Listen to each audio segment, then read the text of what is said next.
Assalamualaikum warahmatullahi wabarakatuh. Alhamdulillahirabbil alamin, wassalatu wassalamu ala asyrafil anbiya'i wal mursalin sayyidina wa maulana Muhammadin wa ala alihi wa sahbihi ajma'in, amma ba'.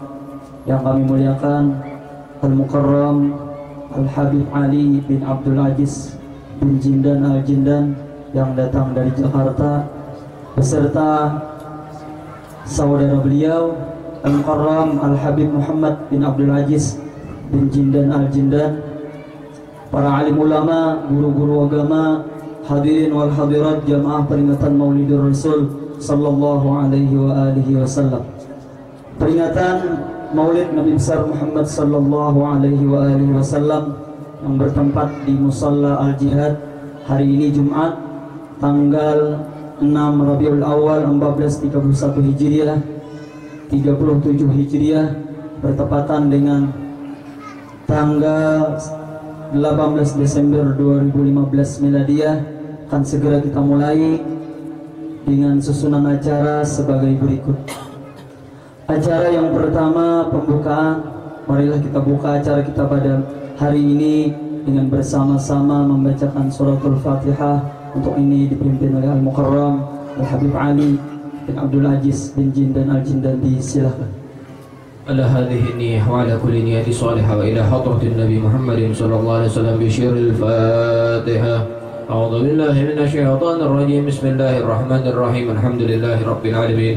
Ar-Rahmanir Rahim. Maliki yaumiddin. Iyyaka na'budu wa iyyaka nasta'in. Ihdinas siratal mustaqim. Siratal ladzina an'amta 'alaihim ghairil maghdubi 'alaihim waladdallin. Amin. Semoga dengan pembacaan suratul Fatihah tadi acara kita pada hari ini berjalan dengan lancar. Amin ya rabbal alamin. Untuk mengambil berkah, acara yang kedua pembacaan ayat-ayat suci Al-Quranul Karim yang akan disampaikan oleh Kanda Abdul Thani. Kepada beliau waktu dan tempat kami persilakan. Assalamualaikum warahmatullahi wabarakatuh.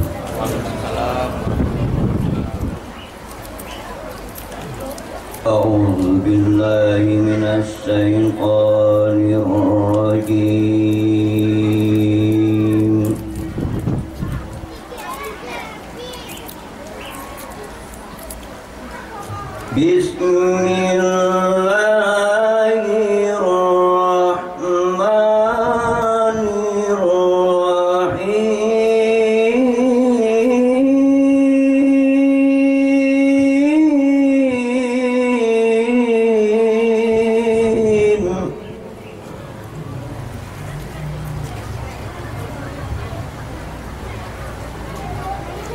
Laqad kana lakum fi rasulillahi uswatun hasanah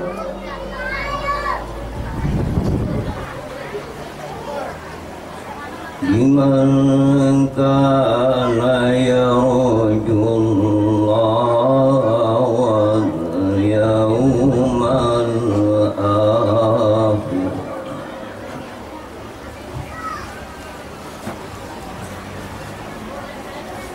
laqad kana lakum fi rasulillahi uswatun hasanatun liman kana yarjullaha wal yawmal akhir.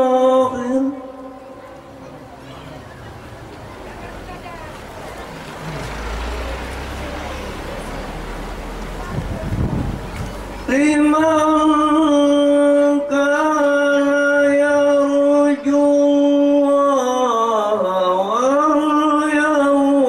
wal yawmal akhir wa dzakara Allaha katsira.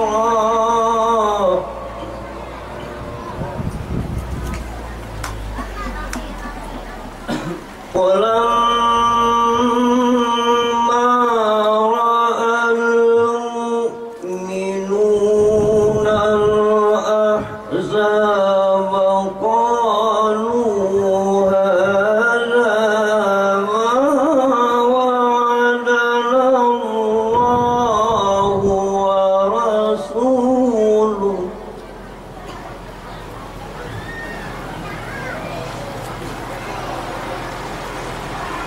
Sadaqallahu wa rasuluh.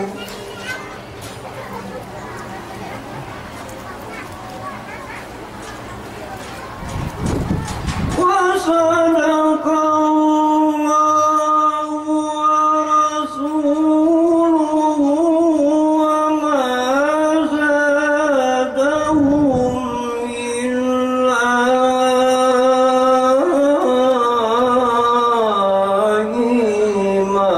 imanan wa taslima.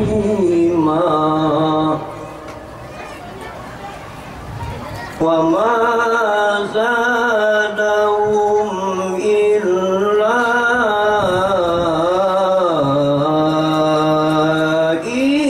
imanan wa taslima.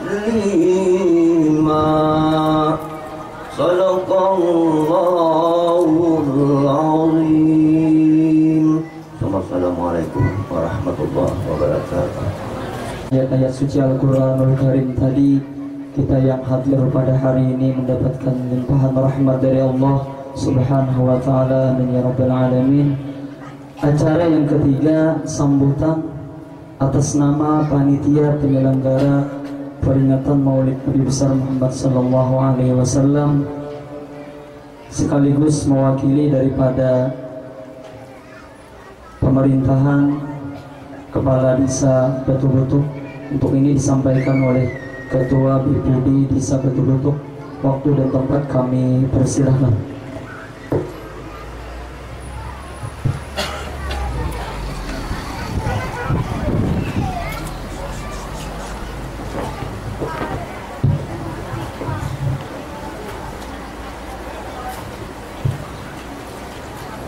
Terima kasih kepada pembawa acara yang telah memberikan waktu dan kesempatan kepada pribadi Ulun untuk membawakan sambutan-sambutan tersebut.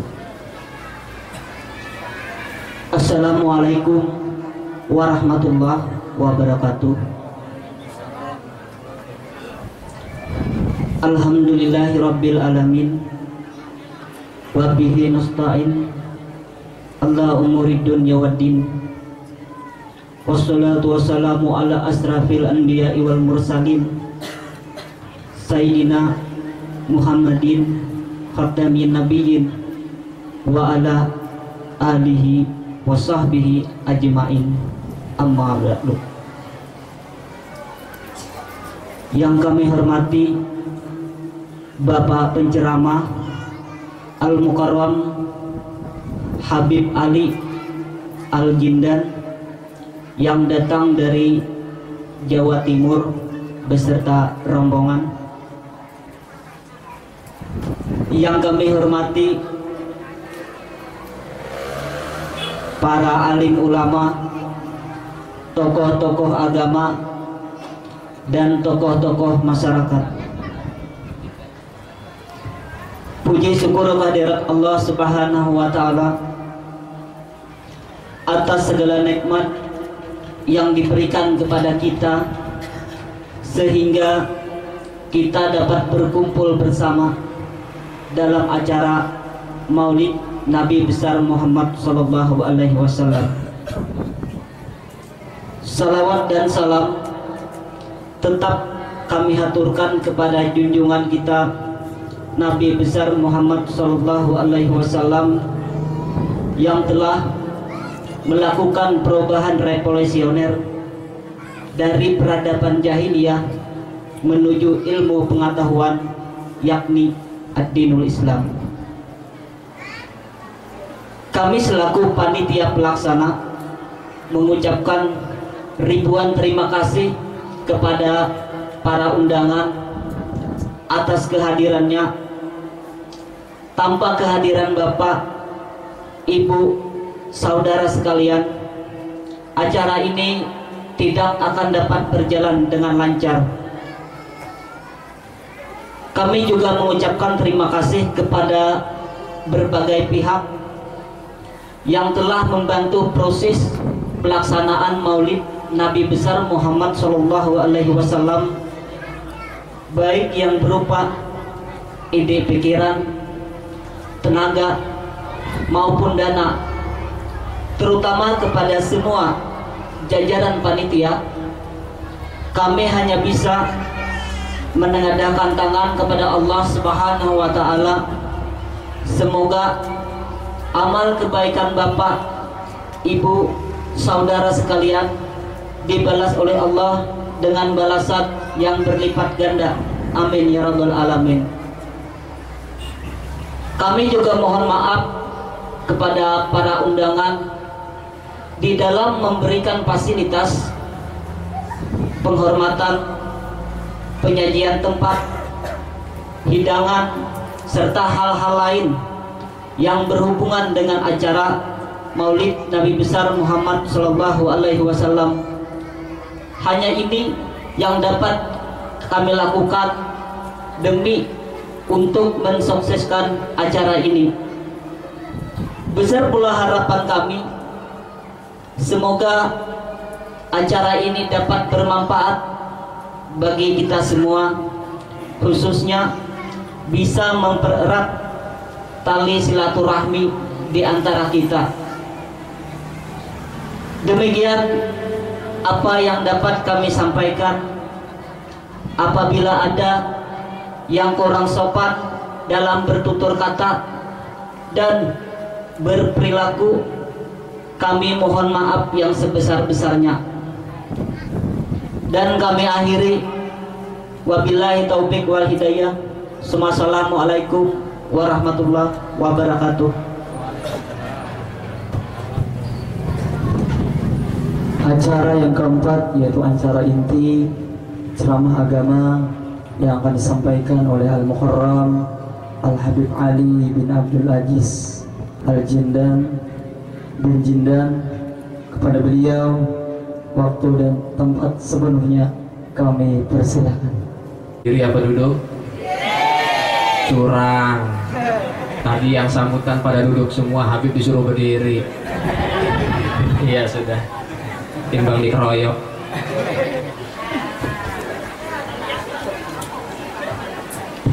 Gak adil nih. Iya, ini gak apa-apa. Ya Allah, alhamdulillah. Doain Bu, sekarang Habib lagi kurang sehat, makanya agak lemes nih. Doain mudah-mudahan sehat afiat, bisa nerusin perjuangan Nabi. Inilah resiko perjuangan Rasul, tidak kenal lelah, tidak kenal daripada kondisi. Terus perjuangan Nabi harus disiarkan, dan perjuangan Nabi ada di atas pundak kita semua. Assalamualaikum warahmatullahi wabarakatuh. Bismillah walhamdulillah, wassalatu wassalamu ala rasulillah Sayyiduna Muhammad. Dari jawabannya saya jadi ragu, ini umat Nabi apa bukan ya? Sayyiduna Muhammad, Allahumma shalli wa sallim wa barik alaihi. Ini baru saya yakin umatnya Nabi Muhammad semangat di dalam menjawab salam dan sholawat kepada Rasulullah. Rabbi shrah li sadri wa yassir li amri wahlul 'uqdatam min lisani yafqahu qawli. Allahumma ighfir lana dhunubana saghiriha wa kabiriha wastur 'uyubana wasrah sudurana wa ahsin akhlaqana wa nawwir qulubana waj'al qulubana mahabbatan lin nabiyyika Muhammadin sallallahu alaihi wasallam. Ya muhawwil al-ahwal hawwil halana ila ahsani hali aziz ya ghafar ya mutta'ab bi jahi sayyidina Muhammad wa sallallahu alaihi wasallam Muhammadin walhamdulillahi rabbil alamin. Amma ba'd. Pertama-tama yang kita muliakan, yang kita hormati, yang kita sayangi, yang kita banggakan, dari segenap para alim ulama, para masyayikh, tokoh-tokoh masyarakat, baik juga daripada aparat pemerintah setempat yang turut serta hadir dan andil di tengah-tengah kita, dan juga daripada kaum bapak dan ibu, para pemuda dan pemudi seluruh masyarakat di sini, dan juga di dalam kepengurusan dan kepanitiaan acara PHBI Maulid Nabi Muhammad sallallahu alaihi wasallam. Mudah-mudahan senantiasa kita dilimpahi berkah oleh Allah Subhanahu wa taala. dilindungi oleh Allah Subhanahu wa taala, dirahmati oleh Allah Subhanahu wa taala, diberikan maghfirah oleh Allah Subhanahu wa taala, dituntun jalan hidup kita dengan hidayah dari Allah Subhanahu wa taala. Amin ya rabbal alamin. Alhamdulillah, limpahan puja dan puji syukur kehadirat Allah Subhanahu wa taala, Tuhan yang maha agung, yang maha tinggi, yang maha kaya, yang senantiasa mengagungkan, meninggikan derajat seorang hamba, dan juga mengkayakan hati hamba-hambanya. Bila mana seorang hamba tersebut ingin senantiasa mendekatkan dirinya kepada Rabbnya, dan juga suka memuji Rasulnya Nabi Muhammad sallallahu alaihi wasallam, salawat teriring salam senantiasa tercurah ruah hanya untuk baginda Nabi besar Muhammad sallallahu alaihi wasallam, bi afdali salawat wa ta'zim, dengan sebaik-baik salawat dan pengagungan hanya untuk Rasul sallallahu alaihi wasallam, serta kepada para sahabatnya, para tabi'innya, para penerusnya, para dzurriyyatnya, dan juga untuk umatnya hingga hari kiamat. Amin ya rabbal alamin. Alhamdulillah, sama-sama kita dikumpulkan oleh Allah guna untuk mendekatkan diri kita kepadanya, membasahi lisan kita dengan berselawat dan berzikir kepadanya. Kumpul sama-sama kita di sini bukan gara-gara panitia nyebarin undangan, masjid ngumumin informasi, tapi bukan mereka yang mengundang kita, saudara. Hakikatnya Allah yang mengundang kita ke tempat ini. Kalau bukan karena Allah Subhanahu wa taala, kalau bukan karena kekuasaan Allah Subhanahu wa taala, biar rumah kita berdampingan dengan musola ini, tetap kita nggak bakal bisa hadir di dalam maulid ini, saudara. Ini semua semata-mata karena Allah. Yang jauh didekatkan, yang dekat dirapatkan, bersatu padu tumpah ruah untuk mengagungkan hari kemuliaan Nabi Muhammad sallallahu alaihi wasallam. Membuktikan semangat kita kepada Allah dan Rasul, membuktikan cinta kita kepada Allah dan Rasul. Hadir di tempat ini semua rata dan semua sama, semata-mata mereka memiliki predikat atau pangkat sebagai hamba Allah Subhanahu wa taala. Ya ayyuhal hadirun rahimakumullah, beruntung bila mana diadakan acara-acara yang semacam ini, bila mana diadakan maulid Nabi, kita mendapat keberkahan dari Allah Subhanahu wa taala karena Rasulullah. Kalau ada satu wilayah, satu kampung tidak merayakan hari maulid Nabi Muhammad, maka siap-siap kampung tersebut, wilayah tersebut akan dihancurkan oleh Allah Subhanahu wa taala, akan diberikan azab oleh Allah Subhanahu wa taala, akan disiksa oleh Allah Subhanahu wa taala dengan berbagai macam siksaan, bala, bencana, saudara. Kalau ada satu kampung nggak ada maulidan, ada masjid nggak ada maulidnya, nggak ada sholawatnya, ingat bakal turun azab dari Allah Subhanahu wa taala. Kenapa? Karena maulid adalah syariat Islam, sunnah Nabi Muhammad yang harus dibudidayakan dan dilestarikan, saudara. Dengan maulid kita lebih mengenal kepada Rasulullah. Dengan maulid kita bisa berkah hidup kita. Semua semata-mata karena dengan semarak dan kita cinta serta bahagia menyambut hari kelahiran Nabi Muhammad sallallahu alaihi wasallam. Berkah setiap kampung yang mengadakan maulid Nabi, akan dijaga kampungnya oleh Allah Subhanahu wa taala, sebagaimana disebutkan di dalam firman Allah Subhanahu wa taala di dalam surat Al-Anfal ayat 33. Bismillahirrahmanirrahim. Wa ma kana Allah mu'adzibahum wa anta fihim wa ma kana Allah liyu'adzibahum wa anta fihim wa ma kana Allah mu'adzibahum wa hum yastaghfirun. Allah Subhanahu wa taala berfirman, perhatikan baik-baik firman Allah ini. Bagaimana mungkin wahai Muhammad, aku menurunkan siksa, bala, bencana kepada satu kelompok, satu kaum, satu kampung yang di dalamnya engkau bersama mereka. Perhatikan, Allah Ta'ala berkata, Allah Ta'ala berfirman, bagaimana mungkin wahai Nabi, aku Allah tega menurunkan siksa, bala, bencana kepada satu kelompok manusia, kepada satu kelompok daripada masyarakat, di dalam satu kampung atau di dalam satu rumah tangga. Bagaimana saya pengen nurunin siksa bencana kalau engkau bersama mereka, kalau Nabi Muhammad bersama kita. Ketika ayat ini disampaikan oleh sahabat, sahabat bahagia. Kenapa? Karena Nabi Muhammad hidup bersama mereka, saudara. Tapi pertanyaannya, adakah Rasulullah saat ini bersama kita? Apakah Nabi Muhammad masih hidup sekarang? Sudah meninggal, saudara. Zaman sudah terpaut jauh, waktu sudah terpaut lama. Kita sudah ditinggal oleh Nabi Muhammad SAW. Tapi apakah ini ayat, apakah ini janji Allah masih berlaku, saudara? Masih berlaku hingga yaumil qiyamah. Bagaimana caranya?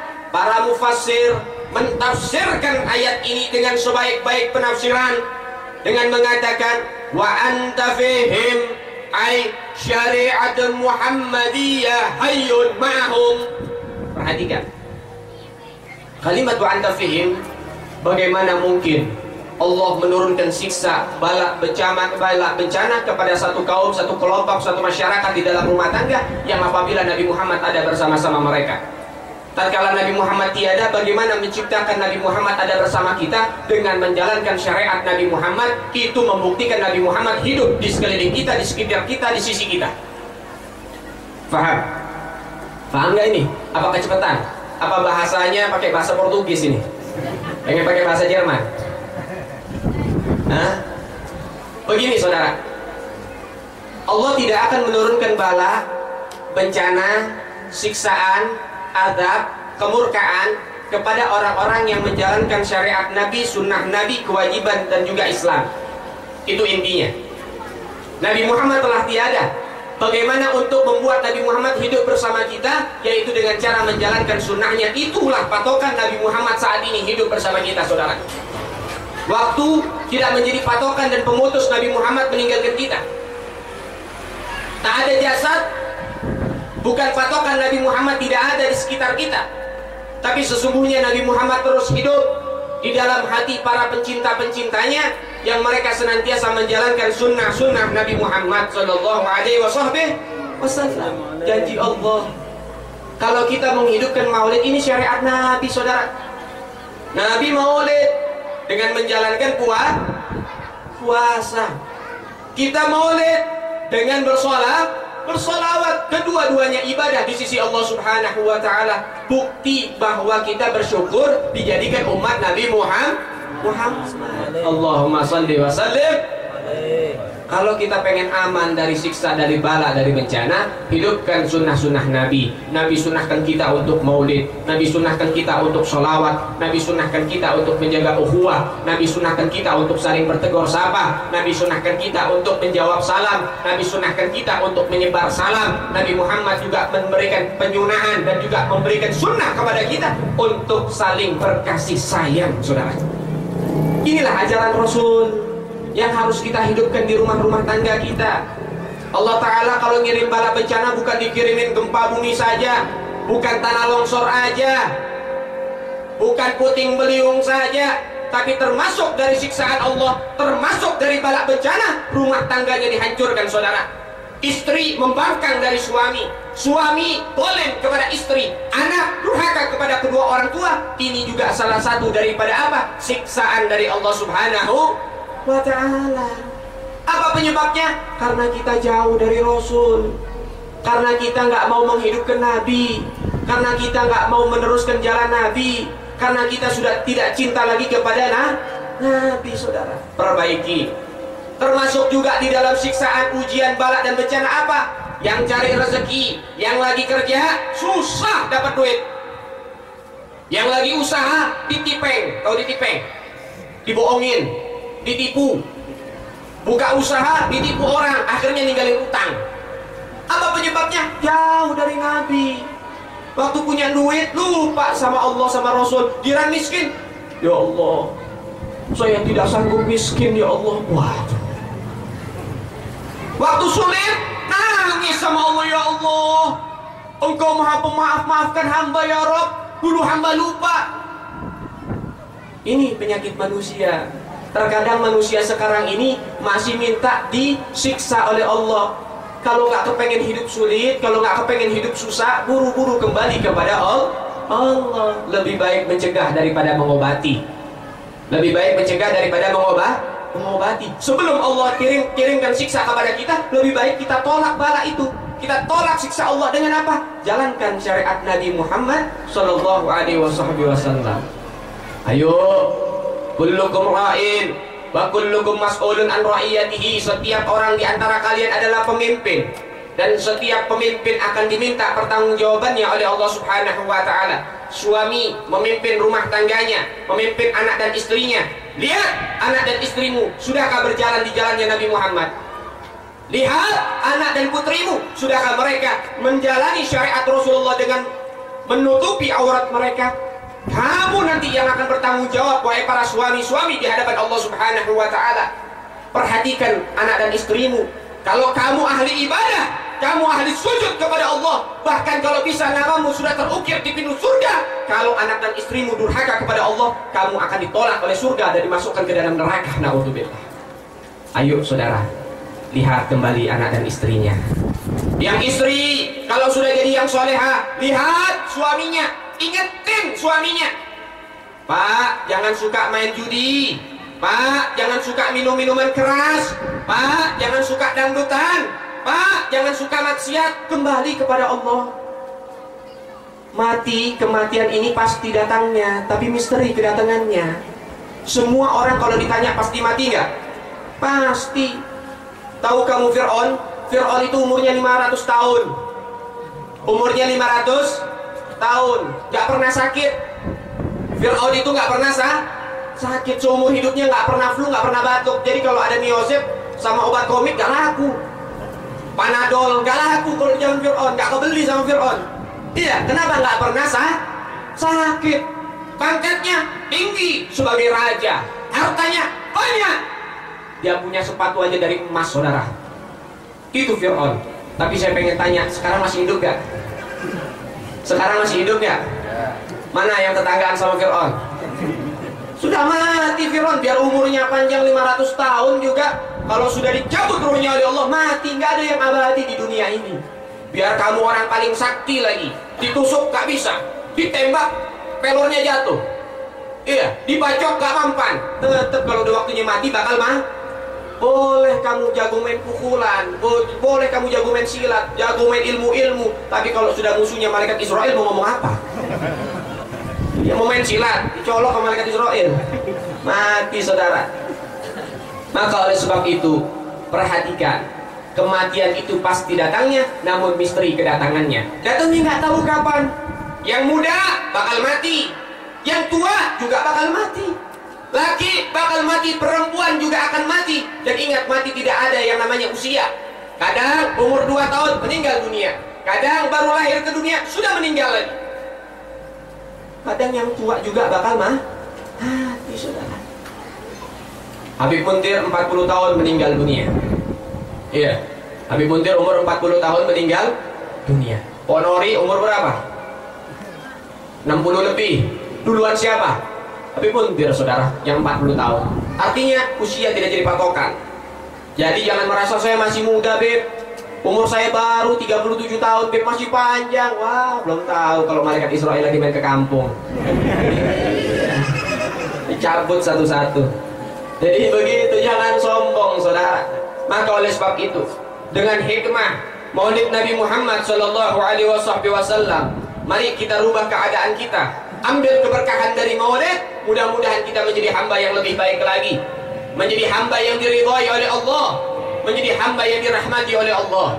Saat ini yang masih melakukan kemaksiatan, tobat dari kemaksiatanmu. Sesungguhnya Allah menerima tobatmu bila mana engkau bertobat dengan sebenar-benarnya tobat, bitaubatin nasuha. Ayo istri-istri yang saat ini masih membangkang sama suami, burulah kalian bertobat kepada Allah Subhanahu wa ta'ala dan berbakti kepada suamimu. Sungguh pintu surga akan terbuka lebar untukmu apabila kau berbakti kepada suami. Ibu-ibu protes, Beb, gimana mau bakti, Beb? Saya disuruh maksiat mulu sama suami. Saya disuruh buka aurat, Beb. Suami bilang, ngapain pakai jilbab jadul? Pakai rok mini aja. Waduh. Gimana, Beb? Apa saya taat, Beb, sama suami? Nabi mengatakan, la ta'atul makhluk li ma'siyatil khaliq. Jangan sekali-kali kamu taat kepada makhluk untuk bermaksiat kepada Allah. Siapapun dia, orang tuakah itu, atau suamikah dia, atau gurukah dia, yang wajib kita taati. Kalau mereka menyuruh kemaksiatan, haram untuk ditaati, saudara. Misal kita punya guru bilang, ambil kambing hitam, potong tengah malam, bagi-bagi darahnya. Musyrik, haram untuk ditaati. Siapapun dia, kalau misalnya menyuruh kemaksiatan, haram untuk ditaati, saudara. Walaupun orang tua sendiri, orang tua kandung. Tapi ingat, kita tidak taat sama orang tua karena menyuruh maksiat, jangan kita kurang ajar. Tentang orang tuanya minum minuman keras, pemabuk, dibilang dasar orang tua gak becus. Waduh, dasar bapak durhaka. Wah, balik ini. Harusnya ngomong anak durhaka, ini bapak durhaka. Masya Allah, nggak bisa ada yang namanya prosedur. Iya. Dengan apa? Kalau kita sayang sama orang tua, kita sayang sama suami, kita sayang sama istri dan anak, ayo ajak kebaikan bersama-sama. Sekali-sekali romantis, Pak. Neng, yuk kamu sholat jihad, sholat isya berjamaah. Asik, saudara. Jalan dari rumahnya 3 kilo gandengan tangan. Wah, semua orang lihat, tumben ini gandengan tangan kayak ondel-ondel ini. Gak apa-apa, yang penting romantis dalam ibadah. Romantis dalam kemaksiatan kita pede, geran dalam ibadah kita tidak pede. Innalillahi wa inna ilaihi. Kalau gandengan kan batal wudu, ya pakai strategi. Tangannya dibungkus sama mukena, jalan sama-sama. Asik gak? Enak. Bawa deh tentengan nasi sekepel, air sekepel, sekilo, makan dulu, lapar. Jauh perjalanan, saudara. Masya Allah. Indah tidak Islam? Indah, saudara, kalau kita jalankan dengan sepenuh hati. Masjid ini kita ramaikan bersama-sama karena ini masjid adalah tanggung jawab kita. Itulah baru keberkahan dari maulid kita peroleh. Setiap tahun kita bikin maulid. Saya sudah hadir ke sini kalau tidak salah sudah 3 kali. Sudah 3 kali saya kemari. Dari sebelum saya nikah sampai sekarang saya sudah punya anak, saya hadir lagi kemari. Alhamdulillah ini. Masya Allah. Kenapa bisa seperti ini? Kenapa? Karena penduduk sini ada yang menanam cinta kepada habaib. Jadi ada yang namanya apa? Tarikan magnet. Dari Jakarta bisa kemari ini semata-mata karena magnet kecintaan dari Rabbul Alamin, saudara. Dari Rabbul Alamin. Jalan dulu jauh, Masya Allah. Mendaki gunung lewati lembah. Ini Jahatori. Gak jadi masalah. Sakit-sakit terus berangkat. Iya. Bukti apa? Kita saling merindukan. Ada yang menanam cinta ternyata di kampung ini kepada zuriat Nabi Muhammad SAW. Walaupun belum semua, pasti saya yakin ada sekelompok manusia yang menanam cinta kepada zuriat Nabi sehingga para habaib bisa masuk ke sini karena terpanggil akan kecintaan tersebut, saudara. Alhamdulillah.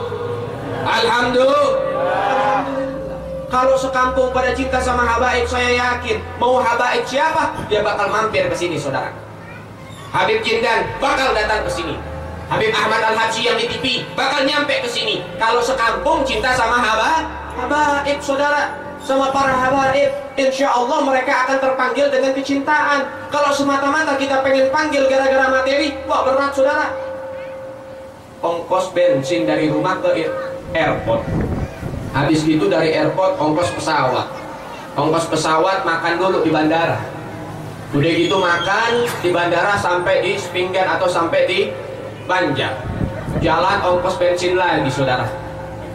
Udah gitu makan lagi, saudara. Ini Masya Allah perjalanan berapa jam dari sini ke Banjar? Hah? Berapa? 3 hari 3 malam? Berapa? Sehari? Atau yang dekat kita ambil Balikpapan, perjalanan sudah jauh, saudara. Kalau kita hitung-hitungan materi, Masya Allah 10 juta belum nyampe, saudara. Benar nggak? Benar nggak? Logika, saudara. Kalau hitungan materi. Tapi kalau hitungan kecintaan, biar nggak ada materi, kita cinta sama habaib, mereka akan sampai ke tempat ini, saudara. Perhatikan omongan saya. Kalau tidak percaya, 10 tahun ke depan, 20 tahun ke depan, kalau semua orang di sini cinta kepada Nabi dan cinta kepada zuriat Nabi, mereka para habaib satu demi satu, mereka akan hadir di tengah-tengah kita. Semua semata-mata atas panggilan kecintaan kita. Bersama mereka, itulah panggilan yang akan sampai ke hati-hati mereka, dan Allah akan memberikan jalan sehingga mereka sampai dan kita bisa bertatap muka dengan mereka. Alhamdulillah, saudara, kampung dimasukin habaib beruntung. Kenapa bisa begitu? Karena di dalam kitab sejarah mengungkap setiap habaib itu dikawal oleh 70.000 malaikat, saudara. Itu satu habaib. Sekarang ada dua. Ada Habib Muhammad sama Habib Ali. Berapa jadi? 140 Masya Allah, ini Al-Jihad gak nampung ini, saudara. Iya, malaikat bisa sampai 2 kilo duduknya ini. Masya Allah, Alhamdulillah. Malaikat satunya membawa 1000 rahmat dari Allah.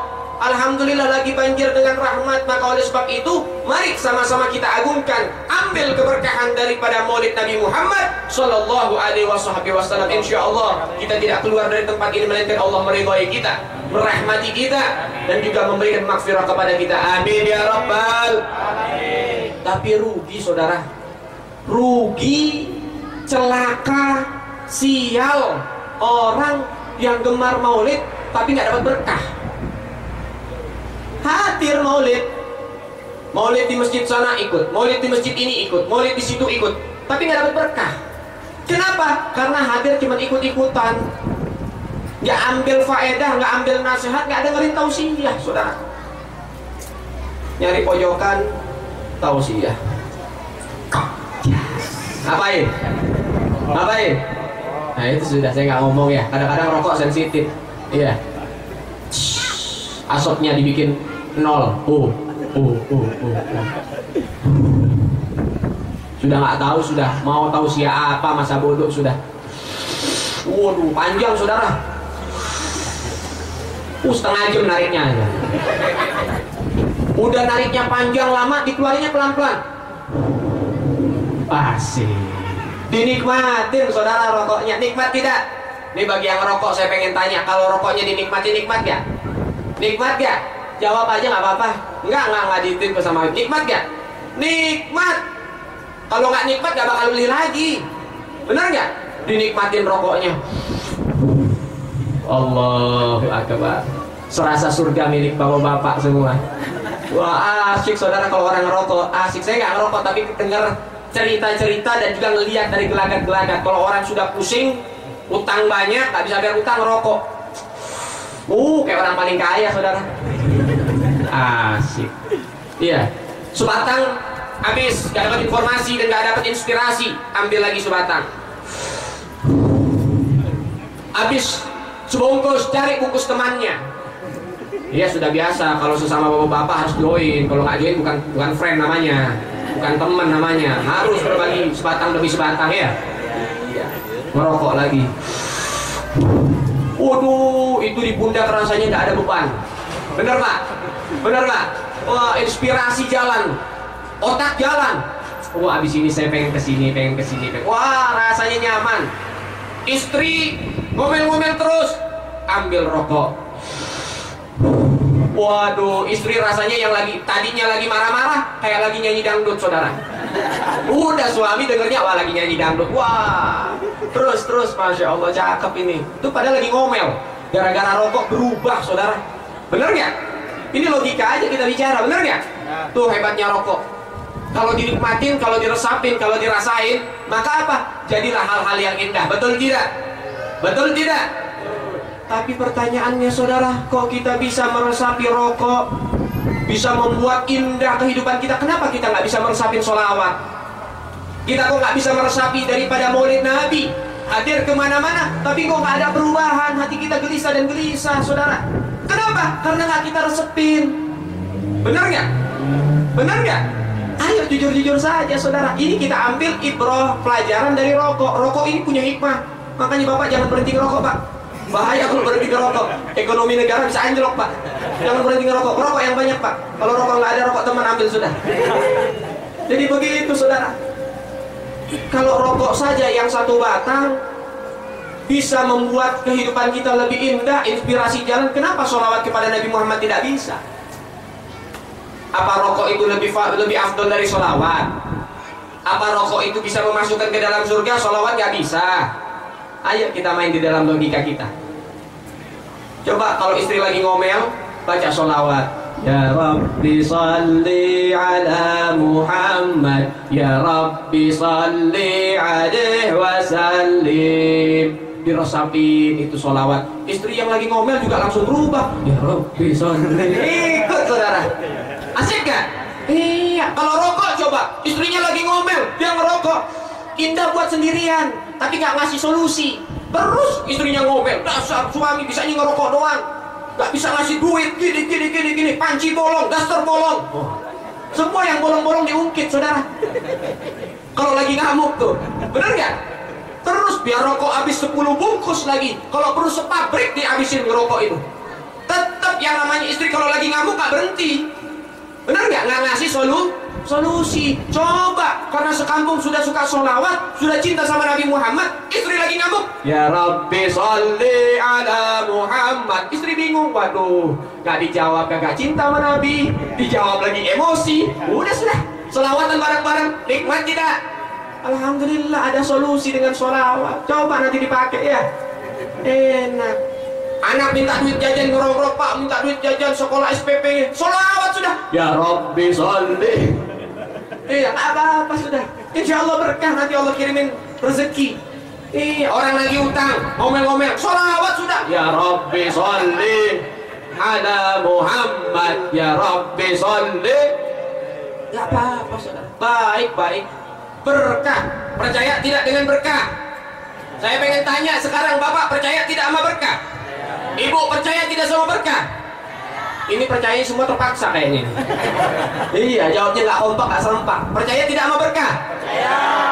Iya, kalau percaya sama berkah sudah, ada apa-apa sholawat sama Nabi, tanemin kecintaan sama Nabi, insya Allah nanti bakal dikasih jalan sama Allah. Istri ngamuk-ngamuk gara-gara tidak ada dana, sholawat sama Nabi, nanti ada yang ketok pintu, assalamualaikum Pak, sudah lama nggak ketemu, saya pengen ngasih duit nih 10 juta buat belanja. Asik tidak? Asik tidak? Enak. Istri yang lagi ngomel juga, abang Masya Allah ganteng banget sekarang, kena 10 juta. Ya Allah, abang satu-satunya suami idaman saat itu. Ya, Masya Allah, asik. Benar ya? Suami lagi ngomel-ngomel, ibu baca sholawat, ya Rabbi sholli ala Muhammad, ya Rabbi sholli alaihi wasallim. Akhirnya bapak tidak ngomel lagi sholawat sama Nabi. Alhamdulillah. Wah Beb, kalau suami saya nggak doyan sholawat Beb, saya bacain sholawat gak bakal ngikut Beb. Ya udah, kalau misalnya dibacain sholawat gak ikut, bacain tahlil aja, la ilaha illallah, la ilaha illallah. Asik saudara. Benar gak? Ala bidzikrillahi tatma'innal qulub. Ketahuilah dengan berzikir kepada Allah dapat menenangkan hati. Bukan tahlil identik kepada mayat, bukan Bu. Iya, cuman begitu, jangan kesel sama suami gara-gara suka ngomel-ngomel dibacakan tahlil biar cepat berangkat. Ya jangan juga ya. Jadi begitu, diajak berzikir biar hati yang gundah gulana bisa luluh dengan zikrullah. Paham? Enak tidak? Enak, sudah baca zikir berkah, ikutin jalan Nabi berkah, sholawat kepada Nabi berkah. Coba diamalkan, insya Allah kita akan merasakan keberkahan dengan satu syarat. 5 waktu jangan tinggal, ikuti terus sunnah Nabi, ikuti terus daripada kewajiban-kewajiban kita yang telah ditentukan oleh Allah Subhanahu wa Ta'ala. Tutup aurat kita, insya Allah kehidupan kita bakal bahagia dunia dan bahagia akhirat. Berkah saudara, dekat dengan Nabi ini berkah. Tidakkah kita percaya dengan keberkahan? Lihat saudara, Allah membuka keberkahan. Di dalam sebuah riwayat, Rasul Shallallahu Alaihi Wasallam sedang ada di rumah beserta dengan istri tercintanya Siti Aisyah saat itu. Ketika lagi di rumah, Rasul ini dalam keadaan apa? Dalam keadaan tidak punya apa-apa. Nabi ini miskin. Kalau kita bicara rumah Nabi sama rumah kita, mungkin mewahan rumah kita. Kalau rumah Nabi itu di dalam riwayat, nih kalau kita berdiri, tangan kita ke langit, kita loncat segitu aja, itu udah kena plafonnya. Tangan kita begini saja sudah kena, jingkek begini sudah kena plafonnya rumah Rasul, saking pendeknya rumahnya Nabi, sederhananya rumahnya Nabi. Coba rumah kita, sampai loncat tinggi-tinggi sampai jebol ke bawah lagi, gak kena itu plafon rumah. Benar tidak? Itulah kehidupan Rasul, sederhana. Tapi dalam kesederhanaan, apakah Nabi pernah berantem sama istrinya? Apakah Nabi pernah dituntut dengan materi? Tidak saudara. Kenapa? Inilah keberkahan keluarga Nabi Muhammad Sallallahu Alaihi Wasallam. Kalau kita contoh keluarga Nabi, rumah tangga Nabi, insya Allah kita punya rumah tangga akan sakinah, mawaddah, warahmah. Insya Allah. Keberkahan Rasul itu ada. Ketika Nabi di dalam rumah, ternyata ada yang ketok pintu. Disuruh buka-buka, ternyata yang di pintu siapa yang ingin bertamu? Sahabat Rasul. Datang kepada Nabi Muhammad ingin memberikan hadiah. Ingin memberikan hadiah. Perhatikan, ini ada ilmu. Kita para habaib gak boleh nerima sodakoh, gak boleh nerima zakat, gak boleh nerima infak. Habaib ini, para habib, gak boleh nerima itu. Karena para habaib bolehnya menerima hadiah. Bolehnya menerima hadiah. Kenapa? Karena para habaib ini kedudukannya tinggi, saudara. Tidak bisa disamakan sama fakir miskin. Walaupun kita ini dalam keadaan miskin, tetapi beda. Kita punya darah, ada darah Nabi. Masa kita pengen zakat, pengen infak, pengen sedekah sama Nabi Muhammad? Kan gak etis, bener ya? Gak pantas. Makanya kalau memberikan nama habaib, hadiah. Kedudukannya lebih afdol mana? Lebih afdol hadiah kepada dzurriyyat Nabi ketimbang kalian sedekah dan berinfak kepada 1000 orang-orang fakir miskin. Ini masalah fadilah. Lalu kemudian saudara, Nabi diberikan hadiah oleh sahabat. Apa hadiahnya? Jubah. Nih jubah nih. Dikasih hadiah jubah. Diterima oleh Rasul, bilang sama istri masukin lemari. Lalu kemudian ini sahabat permisi. Ketika ini sahabat pulang, gak lama ada yang ketok pintu lagi, saudara. Disuruh lihat siapa di pintu, coba lihat itu. Ternyata dilihat sama Nabi siapa? Seorang pengemis. Seorang pengemis mengatakan, ya Rasulullah, sesungguhnya aku dalam keadaan kelaparan dan tidak memiliki apa-apa. Engkau adalah seorang Rasul yang rahmatan lil alamin, berkasih sayang kepada seluruh makhluk Allah, kepada seluruh alam. Ya Rasulullah, sekarang aku meminta kasih sayangmu. Aku meminta kepadamu belas kasihmu ya Rasulullah. Rasul gak megang uang, Rasul gak punya makanan. Saat itu Nabi juga dalam keadaan lapar, saudara. Akhirnya apa? Nabi ambil itu jubah yang baru. Nabi bilang sama itu pengemis, ini saya berikan sama kamu, kamu jual ke pasar, uangnya buat makan. Ikhlas Nabi dari dalam hati. Nah ini pelajaran juga, kalau habis ngasih sama dzurriyyat Nabi, kalau misalnya sama dzurriyyat Nabi itu sama habaib dikasih ke orang, jangan sakit hati ya. Kadang ada orang ngasih misal sorban ke Habib, nih Habib hadiah sama Habib. Kemudian Habib bilang, ini saya kasih ke orang. Itu kadang-kadang sakit hati, waduh Habib gak mau terima saya, malah dikasih orang. Kadang-kadang sakit hati tidak bisa. Yang penting niat kita sudah sampai kepada dzurriyyat Nabi, kita harus ikhlas dan ridha apapun yang diperbuat oleh dzurriyyat Nabi, semasi itu bentuk ibadah. Di situ ada hikmahnya. Nah inilah riwayat hikmah yang luar biasa, terkandung hikmah yang luar biasa. Jubah yang baru dikasih sama sahabat tadi diberikan kepada pengemis oleh Nabi Muhammad. Nabi Muhammad suruh jual, buat apa? Buat makan. Allahu Akbar. Coba Nabi jual jubahnya buat makan Rasul, kan enak, bener gak? Nabi gak kelaparan lagi, tapi Nabi masih memikirkan umat, saudara. Akhirnya girang itu pengemis, dibawa ke pasar itu sama pengemis. Kemudian pengemis itu langsung melelang. Nih lihat, pengemis itu langsung melelang jubah dari Nabi, saudara. Masuk ke pasar, pengemis mengatakan, wahai penduduk pasar, wahai orang-orang, mendekatlah kepada aku, sungguh aku membawa kabar yang baik kepadamu. Kumpul semua di situ. Ketika kumpul di situ, dia bilang begini, aku telah mendapatkan jubah dari Rasulullah. Siapa yang ingin mengambil keberkahan, mari sebutkan harga yang paling tinggi, aku akan jual kepada harga yang paling tinggi. Allahu Akbar. Dilelang, padahal ini jubah belum dipakai sama Nabi, baru disentuh sama Rasul, sudah menaikkan harga yang begitu tinggi, saudara. Jadi nggak sembarangan. Athar nabawiyah, atharul habaib, itu semuanya mahal, saudara. Bekasnya Rasul, bekasnya para habaib itu memiliki berkah yang luar biasa. Kenapa? Karena para habaib ini ada di dalam dirinya darahnya Rasulullah Shallallahu Alaihi Wasallam. Berkah luar biasa, mahal luar biasa. Jangan lihat harganya, lihat bekas siapa, itu yang buat mahal, saudara. Lalu kita kasih rupiah supaya tergambar, saudara. Dinar itu uang emas, koin emas, satunya udah Masya Allah mahal, ribuan dinar. Kemudian dia bilang, saya punya tuan, berani 2 kali lipat dari harga yang kamu berikan. Waduh, bahagia. Dibeli itu jubah, pengemis yang tadi jadi orang kaya raya, saudara. Gara-gara jubah Nabi, jadi orang kaya raya, saudara. Tuh lihat, orang aja berbondong-bondong. Ini orang kalau cinta, kalau sudah kenal sama Rasul, sudah kenal sama Nabi Muhammad, sudah cinta sama habaib, kenal sama habaib, tahu yang namanya apa, keberkahan yang ada di badan mereka. Jadi mereka bisa menghargai, nggak sembarangan. Dia prioritaskan Allah Ta'ala dan Rasulnya, bukan dunia yang diprioritaskan. Ini kehebatan orang-orang yang benar-benar cinta kepada dzurriyyah Nabi. Lalu kemudian apa? Itu jubah diberikan kepada tuannya yang buta, kemudian oleh tuannya meneteskan air matanya, lalu kemudian dicium. Ketika dicium jubah Rasul itu, lalu kemudian diusapkan di matanya dan berdoa kepada Allah, "Ya Allah, dengan keberkahan daripada tangan Rasul, berikanlah aku ini bisa melihat karena aku ini memandang wajah Nabi." Ketika dibuka jubah itu, dia langsung bisa melihat, padahal buta sudah permanen, saudara. Butanya sudah dari kecil, saudara. Tapi dengan kekuasaan Allah, keberkahan Rasulullah, langsung dia bisa melihat, bahkan penglihatannya lebih baik dari kita. Menangis ini orang karena mendapatkan keberkahan, lalu berlari ke rumah Rasulullah. Sampai di rumah Nabi, ketok pintu.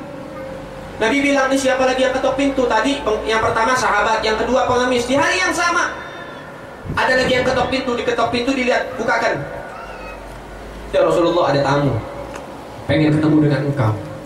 Lalu akhirnya suruh masuk, ketemu dengan Rasul Shallallahu Alaihi Wasallam. Ketika ada di hadapan Nabi, langsung dia tersungkur mencium daripada dengkulnya Rasul Shallallahu Alaihi Wasallam, memuji Nabi Muhammad dan menceritakan hal ehwal kejadian-kejadian yang ada di pasar tadi.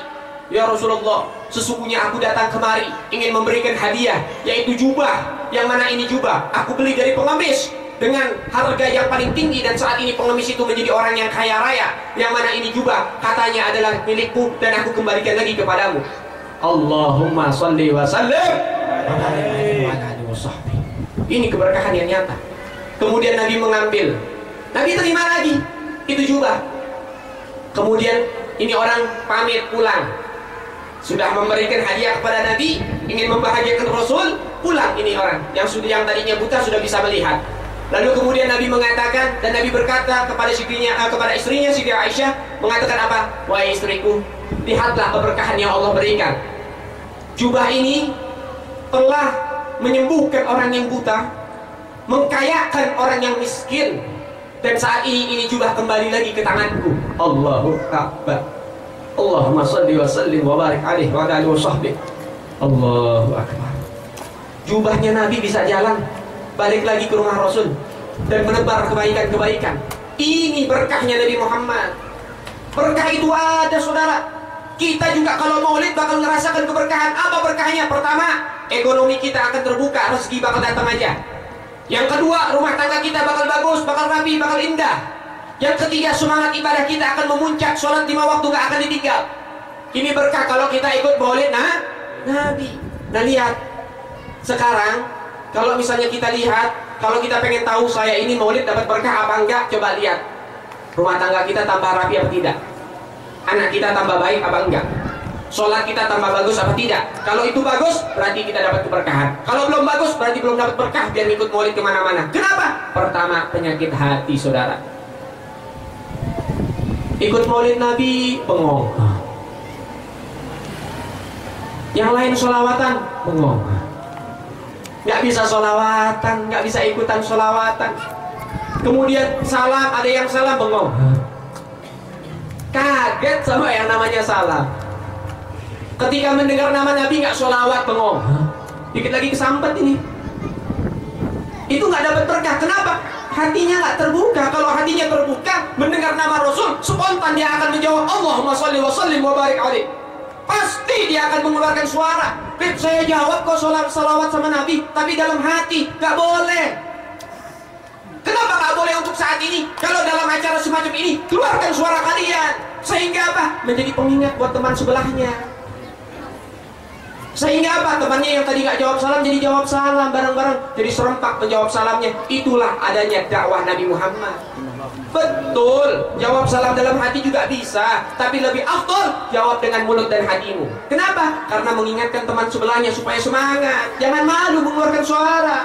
Kalau lagi dangdutan sambil adu, keluarin suara. Goyang dompet, keluarin suara. Bilang sholawat sama Nabi, bingung. Allahu Akbar. Apa yang gak kita hafal dari lirik-lirik lagu yang ada? Anak kecil zaman sekarang sudah hafal.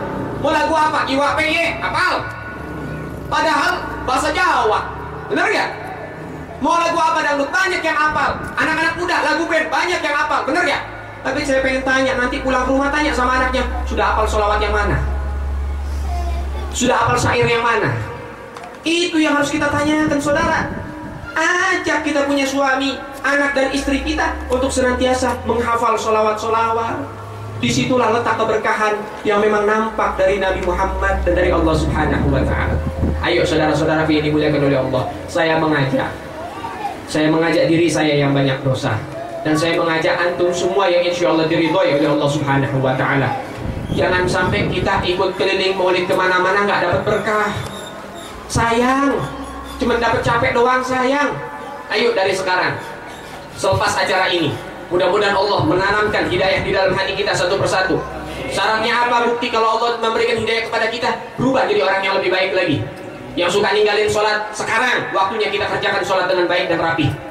Yang suka membangkang sama suami, sekarang berubah menjadi istri yang berbakti kepada suami. Yang durhaka sama orang tua, sekarang waktunya kalian berbakti kepada kedua orang tua. Biar sudah punya anak, kita wajib bakti sama orang tua kita. Baik orang tua kita yang masih hidup maupun yang telah meninggal dunia, wajib kita bakti kepada keduanya. Yang masih hidup, kita banyak tengokin, tanya kebutuhannya. Jangan kayak orang di kota, orang tuanya sudah masuk usia lanjut, dititipin di panti. Inna lillahi wa inna ilaihi. Ini orang tua, bukan anak kucing, main dititipin di panti. Orang tua kita waktu mengasuh kita di dalam masa-masa anak-anak nakalnya super nakal, tapi nggak pernah orang tua kita dititipin di panti asuhan. Betul tidak? Betul tidak? Ayo saudara, perhatikan orang-orang tua kita di masa tuanya. Itu jimat kita. Yang punya orang tua, yang suka membentak sama orang tua, yang suka membangkang sama orang tua, pikirkan, kita pasti pernah menyakiti hati orang tua kita. Saat ini, setelah acara ini, datangi. Kalau jauh, telepon, minta maaf, minta ridho sama orang tua kita. Kalau orang tua kita telah meninggal dunia, telah ditimbun dengan tanah, kalian akan merasakan penyesalan, saudara. Lebih-lebih kalau misalnya orang tua kita meninggal dunia masih membawa kekecewaan kepada kita, hati-hati saudara. Hidup kita nggak bakal jadi orang sukses. Ayo, perhatikan, kita semua masih punya salah sama orang tua.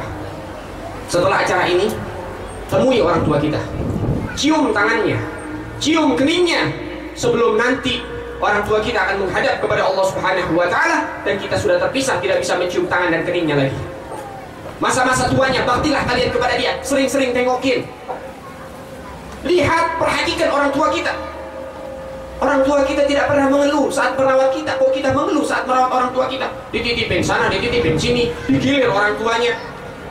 Kalau hari ini di rumah anak yang pertama, hari ini rumah anak yang kedua. Jadi sekarang orang tua sudah datang ke anak, saudara. Harusnya anak yang datang ke orang tuanya. Ini baru keberkahan, saudara. Insya Allah hidup kita bakal berubah, dan itulah keberkahan dari Rasulullah SAW. Ayo saudaraku yang dirahmati oleh Allah, mumpung orang tua kita masih ada, jangan sia-siakan ini waktu. Rubah keadaan kita. Biar kamu punya ilmu tinggi, biar kamu punya harta yang banyak, biar jabatan kamu tinggi, tetap kamu di mata orang tua hanya sebuah pembantu, saudara. Itu baru anak yang berbakti. Bentang-bentang pejabat kalau datang ke rumah orang tua, Masya Allah kayak datang ke rumah fakir miskin. Ibu mau beli apa? Oh ini bu, 10.000 buat jajan. Allahu Akbar. Di Jakarta begitu, saudara. Pejabat-pejabat di Jakarta begitu. Ngerasa dia punya banyak duit, cukup nih suster, uang 10 juta, rawat ibu saya sibuk pengen ngurusin perusahaan. Allahu Akbar. Kok enak, saudara? Dikira perusahaan bisa bawa dia ke surga apa? Nggak bisa kalau nggak dapat keridhaan dari ibu dan bapaknya. Nah inilah yang dia harus diperhatikan. Kenapa? Karena Nabi Muhammad bersabda, birru abaukum birrukum abnaukum. Rasul mengatakan, berbaktilah, berbuat baiklah kepada kedua orang tuamu, niscaya anak-anak keturunanmu akan berbakti dan berbuat baik kepadamu. Kabar dari Nabi, kabar dari Rasul. Ini hadis banyak tafsirannya, saudara. Kita kalau bakti sama orang tua kita, itu jadi kabar, anak kita bakal jadi anak yang bakti, walaupun saat itu lagi bandel. Ada orang datang ke saya, Habib, anak saya Masya Allah, saya suka dibentak-bentak. Habib, anak saya Masya Allah, saya suka diomelin, Beb. Beb, anak saya begini, anak saya begitu, saya bilangin malah ditentang, Beb. Saya bilang, kamu gak bakti sih sama orang tua kamu. Kok tahu Beb? Iya, orang kenyataannya anak kamu nggak bakti sama kamu. Kalau kamu bakti sama kedua orang tua, pasti anak kamu saat ini sedang bakti kepadamu. Nangis itu orang, langsung saya suruh telepon orang tuanya. Bahkan setelah telepon saya suruh langsung, kamu datangi orang tua kamu, minta ridho. Dari semenjak itu kamu tobat kepada Allah, berbakti kepada kedua orang tuamu, nanti itu menjadi doa, anak kamu bakal berubah jadi orang yang baik. Gak berapa lama setelah tobat kepada Allah, bakti sama kedua orang tua, dia telepon lagi, Habib, alhamdulillah obat yang Habib kasih manjur. Anak saya sekarang rajin ibadah, anak saya sekarang rajin sholawat, anak saya sekarang taat sama saya, bakti sama saya, nangis sama saya, minta maaf Habib. Iya, itu resep bukan dari saya bilang itu resep dari Nabi Muhammad Sallallahu Alaihi Wasallam yang yakin sama Rasulullah. Ini resep dari Rasul. Jalankan, insya Allah kita jadi orang yang baik, menjadi orang yang berkah dunia akhirat. Itu hikmah yang pertama. Hikmah yang kedua, Beb, kalau saya bakti sama orang tua, anak saya akan bakti sama saya, Beb. Benar. Saya sudah lama, Beb, nyari jodoh nggak ketemu. Nah, ini buat orang-orang joblowers ini, single ini, orang-orang yang susah jodoh. Kadang lari ke sana, Bubun, saya minta air dong buat ini supaya orang tertarik sama saya, buka aura. Iya, kalau bahasa dukun apa? Buka aura, totok wajah. Waduh, buka aura supaya orang kalau perempuan lihat saya ini kayak mujair nggak ada air, kelepok. Waduh, kelepok, jatuh cinta sama saya. Banyak orang gara-gara jodoh akhirnya meninggalkan agamanya. Pakai ini, pakai itu, pakai jimat ini, pakai jimat itu. Buat apa? Supaya perempuan ngikut sama dia. Betul atau tidak? Kan begitu zamannya sekarang. Kamu jangan pakai jimat yang itu. Ini pakai resep Nabi. Kalau kamu sudah bakti sama kedua orang tua, nanti Allah bakal datengin jodoh. Kenapa begitu? Ya iyalah. Kan Nabi Muhammad mengatakan siapa orang yang bakti kepada kedua orang tua, nanti anak-anaknya akan bakti kepada dia. Bagaimana pengen punya anak kalau nggak ada jodohnya? Betul nggak? Iya, ini sudah kabar dari Nabi, makanya jadi orang yang cerdas. Kabar dari Rasul, kamu bakti sama orang tua, nggak punya jodoh, susah jodoh, bakti sama orang tua, nanti datang jodohnya, sudah. Alhamdulillah, ini sabda Rasul dipegang, diperhatikan. Kemudian sudah ada jodohnya. Kemudian dia bilang, Beb, saya sudah punya istri 10 tahun nggak punya anak, Beb. Katanya kalau bakti sama orang tua, nanti anaknya bakal bakti. Saya kan nggak punya anak, Beb. Resep supaya dapat keturunan bakti sama kedua orang tua. Kenapa? Sudah ada sabda Rasul. Nabi Muhammad ini diberitahu ilmu yang gaib sama Allah Ta'ala, ilmu yang gak kita tahu. Itu caranya, resepnya. Supaya apa? Supaya istri kita cepat hamil, supaya istri kita dapat keturunan yang baik. Bakti sama kedua orang tua, nanti Allah karuniakan jodoh, Allah karuniakan anak-anak yang baik. Itu sebab mengikuti Nabi. Jadi gak usah bingung ya. Yang susah dapat jodoh, susah dapat anak, bakti sama orang tua. Insya Allah jodohnya akan didekatkan, anak akan diberikan anak-anak yang baik. Amin ya Rabbal. Beb, saya takut, Beb, kalau sudah bakti sama orang tua nanti jodoh datang. Saya yakin, Beb, jodoh akan datang. Tapi kan kalau pengen nikah pakai biaya, Beb. Bener gak? Bener gak? Pakai duit, Beb. Masa iya melamar anak orang pakai daun? Kan ada bawa-bawaan, Beb. Gimana, Beb? Saya ini pengangguran, Beb. Nah, ini gak cerdas. Kenapa saya bilang gak cerdas? Gak yakin sama Nabi. Orang kalau sudah bakti sama orang tua, Allah bakal kirimin jodoh. Kalau Allah kirimin jodoh, dia pasti dikirimin rezeki, saudara. Gak mungkin Allah kirimin jodoh doang, pasti dikirimin juga rezeki. Kan yang namanya jodoh itu pernikahan, bukan pacar. Pacar bukan jodoh. Kenapa? Karena bisa jadi putus, sudah bukan siapa-siapa. Orang masih belum halal. Kalau yang namanya jodoh pasti istri, pasti suami. Itu jodoh baru dari Allah Ta'ala. Tidak akan mungkin ada kehalalan kalau kita tidak menikahi. Tidak mungkin kita menikah kalau nggak ada biaya. Kalau kita bakti sama orang tua, semuanya rapi, beres, akan diberikan oleh Allah Ta'ala. Jodoh didekatkan, rezeki diberikan, insya Allah. Yang penting ya, yakin. Kemudian ikhtiar. Jangan menang bakti sama orang tua, nggak mau nyari usaha juga, tetap aja bodong. Iya, tetap harus ada ikhtiar. Allah Ta'ala tidak akan memberikan sesuatu melainkan orang itu harus berusaha. Bakti sama orang tua, cari pekerjaan biar penghasilannya kecil, tapi kalau berkah, insya Allah jodohnya akan mendekat dan dia akan menjadi orang yang bahagia dunia akhirat. Amin ya Rabbal. inilah keberkahan Nabi. Ini adalah setetes daripada lautan keberkahan Rasul Shallallahu Alaihi Wasallam. Kalau kita ungkap tentang keberkahan Rasulullah sampai kiamat gak selesai. Jangan sampai subuh, sampai kiamat gak selesai. Kalau kita ungkap keberkahan Nabi, tapi ini adalah setetes daripada lautan keberkahan Rasul Shallallahu Alaihi Wasallam. Maka oleh sebab itu, orang-orang yang ikut andil dalam acara maulid pasti ada yang ngasih bingkisan, ada yang ngasih yang namanya tentengan perkataan, ada yang ngasih nasi, hantalo. Tahu hantalo? Apa? Endok, telur.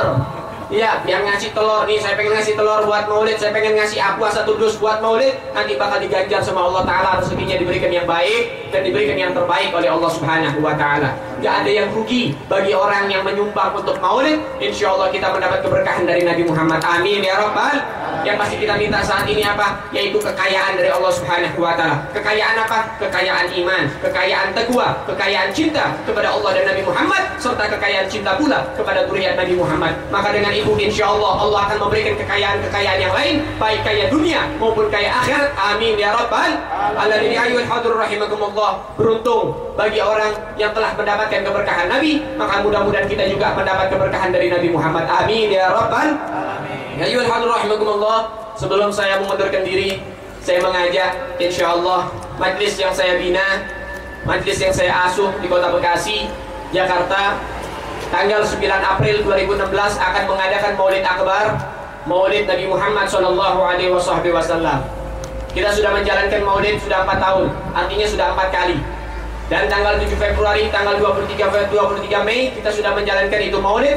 Dan setiap acara Maulid dan Maulid yang kita lakukan, yang kita adakan, alhamdulillah Allah memberikan keberkahan. Amin ya Rabbal alamin. 7 Februari jamaah yang hadir sudah mencapai 50.000 jamaah. 23 Mei yang hadir jamaah sudah mencapai 75.000 jamaah. Alhamdulillah. Dan diperkirakan 9 April yang akan datang ini akan masuk ratusan ribu jamaah, yang ini semua adalah pencinta Nabi Muhammad Shallallahu Alaihi Wasallam. Maka dengan jumlah jamaah yang banyak, dan juga insya Allah 9 April akan dihadiri oleh Imam Besar Al-Habib Muhammad Rizik Syahab, Imam Besar FPI, dan juga habaib-habaib se-Jabodetabek akan datang semua. Dan itu telah memakan dana. Tanggal 7 dan tanggal 23 Mei kita membuat maulid. Setiap satu event akbar, setiap satu acara maulid, Majelis Al-Khairiyah telah menelan dana hampir 200 juta, saudara. Acara yang mewah memang. Saya membuat maulid, acara yang mewah, ada kalender di depan dan juga ada DVD. Mungkin ada yang dibawa sama tim kita. Itu semua dokumentasi acara-acara maulid kita. Dan kemarin juga kita kedatangan tamu dari Australia, Syekh Rami Najibuddin. Alhamdulillah juga hadir di acara-acara maulid kita. Saya ditanya, Habib, ngapain bikin acara maulid mewah-mewah, mubadir? Saya bilang, kamu dangdutan mewah-mewah gak dikatain mubadir. Maulid Nabi kok dikatain mubadir? Gak ada yang mubadir di dalam maulid Rasul. Gak ada yang dikatakan mewah dalam maulid Nabi. Kita harus lebih mewah lagi untuk mengagungkan Rasul. Masa mengagungkan Rasul pakai tenda kematian mulu sih? Pakai yang terpalnya kuning udah gitu bolong-bolong, saudara. Yang dipasangnya kalau lagi ada yang kematian. Sekarang waktunya kita muliakan Rasul. Jangan tanggung-tanggung bikin maulid. Buat mereka orang-orang non-muslim melihat banyaknya umat Rasul Shallallahu Alaihi Wasallam yang masih cinta kepada Rasulullah. Inilah hikmah daripada maulid, membakar semangat orang-orang untuk lebih cinta kepada Nabi. Maka mudah-mudahan saya meminta dan memohon doa dari antum semua, mudah-mudahan maulid di Jakarta insya Allah jadi maulid yang barokah, yang sukses dan lancar insya Allah. Mudah-mudahan juga kalau misalnya ada waktu bisa sampai ke Jakarta, jangan takut dengan dana. Kalau kita punya niat yang kuat, pengen hadir maulid Habib Ali di Bekasi, insya Allah Allah bakal kirimkan dananya. Allah bakal kirimkan wasilah jalan, nabung dari sekarang buat ongkos ke sana. Pengen hadir maulidnya Habib Ali, insya Allah maulid Nabi di sana membawa keberkahan insya Allah. Yang penting sekarang niat dulu kalau pengen hadir.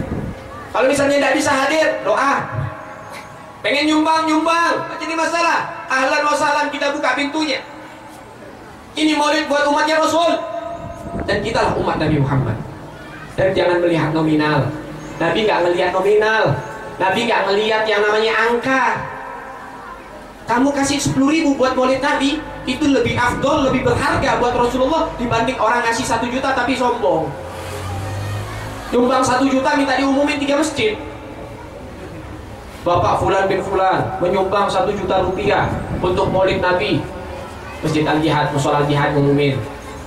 Masjid sana lagi Jumatan, Bapak Fulan bin Fulan nyumbang 1 juta buat Maulid Nabi. Masya Allah 3 masjid diumumin, 3 minggu lagi.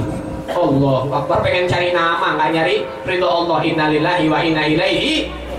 Setiap yang ikhlas datangnya dari dalam hati, insya Allah berkah, dan Allah tidak melihat nominal. Surga telah dipersiapkan bagi orang-orang yang ikhlas kepada Allah Subhanahu wa Ta'ala. Maka mudah-mudahan kita tergerak, insya Allah kita semua mendapat syafaat dan mendapat keberkahan dari Sayyidina Muhammad. Ala hadhihi niyyah wa ala kulli niyyatin shalihah wa ila hadratin Nabi Muhammad sallallahu alaihi wasallam bi syirril Fatihah. Bismillahirrahmanirrahim. Alhamdulillahirabbil alamin arrahmanir rahim maliki yaumiddin. Iyyaka na'budu wa iyyaka nasta'in. Ihdinas siratal mustaqim. Shiratal ladzina an'amta 'alaihim ghairil maghdubi 'alaihim waladdallin. Amin amin ya rabbal alamin. Hadam ini kalau misalnya ada salah baik dalam ucapan dan tindakan, saya sebagai manusia biasa yang banyak dosa mengharap mudah-mudahan Allah Subhanahu wa Ta'ala memaafkan kita semua, dan mudah-mudahan juga antum semua memaafkan. Hadam ini lakum minkum. Assalamualaikum warahmatullahi wabarakatuh. Waalaikumsalam.